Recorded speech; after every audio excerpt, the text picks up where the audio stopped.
welcome to another lecture of quantum mechanics. Okay, so for relativistic calculation, we should make sure that for relativistic calculation, it depends on what is given in the question. Okay, we have already looked at how velocity we can take use like the velocity to see whether it requires a relativistic calculation or a non-relativistic calculation. For relativistic calculations, if you have been given kinetic energy, like the kinetic energy of particle is given, okay, it says that the kinetic energy, the particle moves with some kinetic energy if it's of the order of its rest mass energy. Okay, so this is of the order of rest mass energy.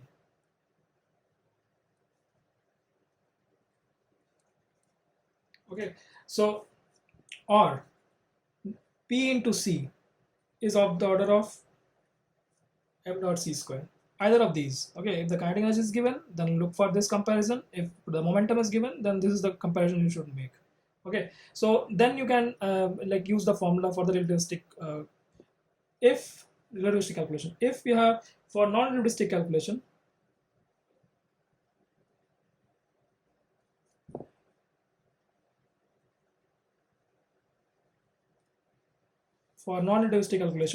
what we have is the kinetic energy of particle, like the Ke, should be very, very less than m naught c square, or the PC should be very, very less than m naught c square. So make sure that whenever you have a question, you have a kinetic energy, this is the comparison you should make. Whenever you have momentum, this is the comparison you should make. Similarly for this. So if it's order of this, then we have this relativistic calculation. If you have a very lesser value than this, if you make if you calculate this value and see the if it's 100 times, it should be at least 100 times lesser than this for this calculation to be made. Okay, and it should be of the order of, like if it's if it's 500 keV, it should also be in the order of 500 keV. All right, so then you are able to make this calculation. Okay, in this lecture, we'll just look at the different formulas, relativistic formulas. We will not get into the relativity part, but we'll look at the formulas here, which is important from this part, our course point of view. So basic relativistic formulas, or the relativity formula. Okay, and one should remember all this formula. So the first one is the gamma, which we use regularly. This is 1 minus v square by c square. C is the speed of light, v is the particle velocity. Okay, we'll be using it. Particle velocity is v.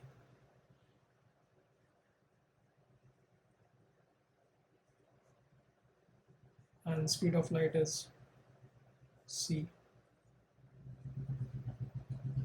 Okay, so the next one is like we'll write down like this. This is rest mass energy, that is E naught m naught c square. Okay, so this is the rest mass energy. Rest mass energy. When the particle is at rest, it's not moving. It has this energy. This famous formula was derived by Einstein. Okay, so this thing that this m naught is the rest mass, and c again is the speed of light. Relativistic energy is the relativistic energy of particle.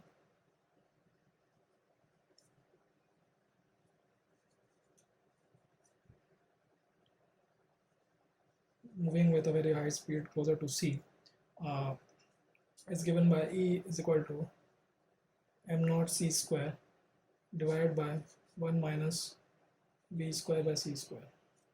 Okay, now the next one is the relativistic momentum.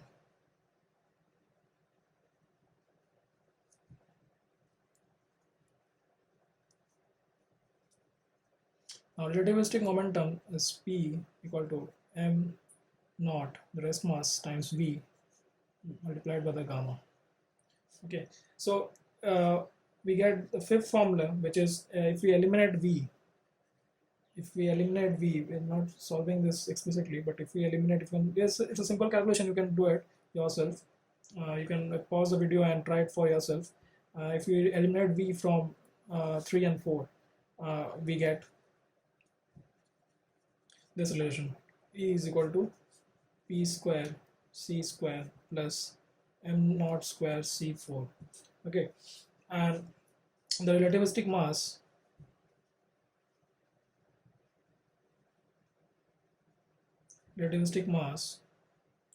okay, it's given by m is equal to m naught by 1 minus v square plus c square. Okay, now if we write the seventh formula, this is relativistic kinetic energy.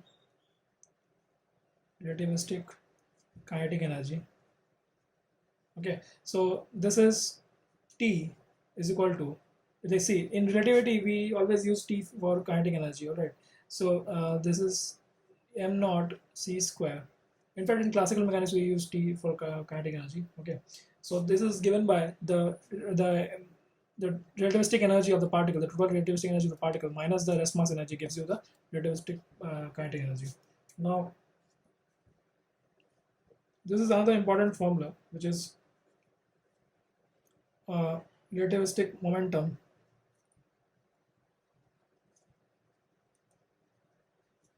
in terms of kinetic energy, which is T is equal to root over p square plus m naught square c4 minus m naught c square. Okay, so this p is equal to 1 by c is equal to, this is T plus 2 m naught c square. Okay, so this is a very important formula. Even in fact you have to remember most of the formulas here. It's useful for the exam point of view. Okay, so this is it. Now we had initially in the last lecture we had said that, okay, for relativistic calculation of de Broglie wavelength you need to do a comparison. Okay, so how do we do that? Okay, let's prove it. Now let's look at we had used some comparison for deciding when to use relativistic formula and non-relativistic formula. Let's do that calculation and see why how do you reason for that. So we had this thing that relativistic momentum is given by 1 m naught v by 1 minus v square minus c square. If you square and cross multiply, if you square both sides and cross multiply, what you'll get is p square 1 minus v square c square is equal to m naught square v square. Okay, so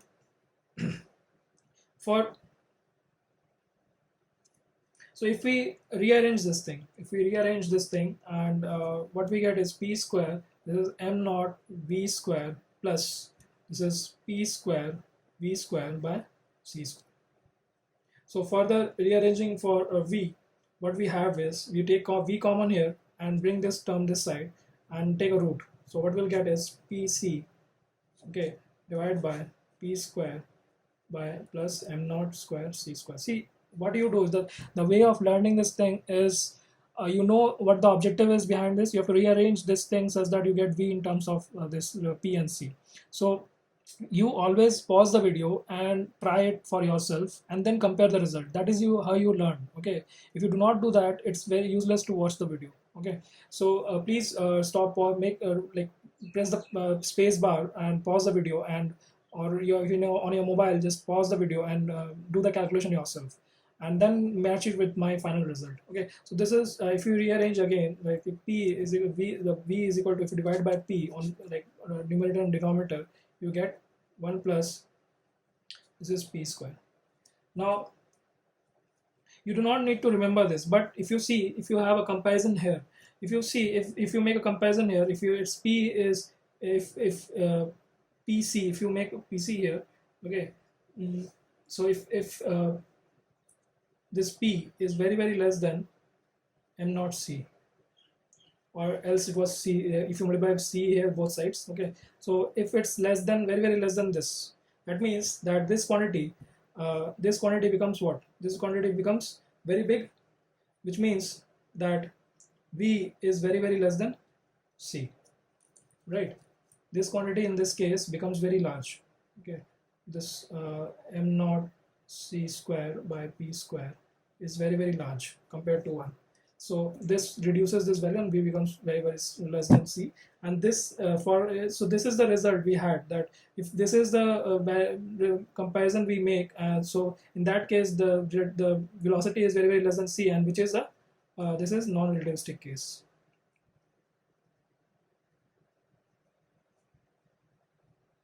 Okay, now if we have P is it's of the order of M0C. Okay, if it's of the order of it's order or it's greater than M0C. Okay, so in that case this value is almost comparable. It's almost comparable to 1, and which in turn gives us that V is comparable to C. And this comparison, like if you multiply the same thing, if you multiply C square on both sides, C on both sides, you get this result which we had used earlier. So this gives you a relativistic calculation. It asks for relativistic calculation. Okay, so this is the proof of that claim which I had made in the beginning. Now, if you have been given like a question that energy of a particle is given, energy of a particle in motion is given, and which is non-relativistic.